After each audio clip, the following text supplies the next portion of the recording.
Here's a poem I wrote 50 years ago while reading John Steinbeck's East of Eden. It's called A Damn Shame. Kids, here's the story of Eve and Adam in the God done if he done.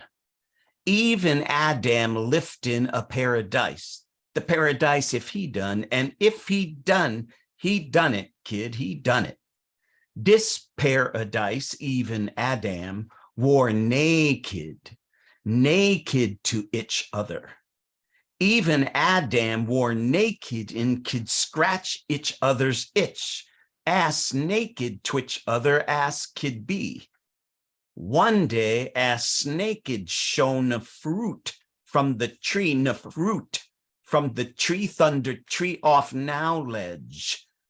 This naked gift Eve an apple off knowledge and truth, and that's the truth.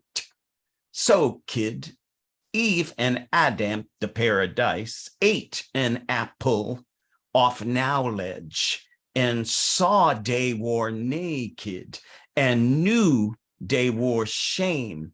As naked brought down Eve and Adam shame.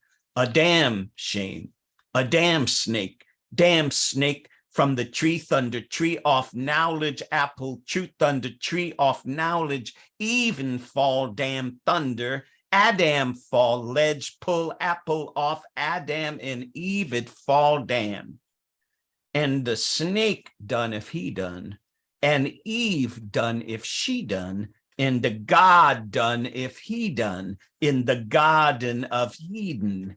A damn shame, kid. God thrown a paradise. God thrown a snake ice. God thrown as naked belly squirm, thunder tree under tree off knowledge, and cast out the paradise, even Adam, and thrown even Adam out from the God done if he done, and if he done it, God, kid. A damn shame, a goddamn shame.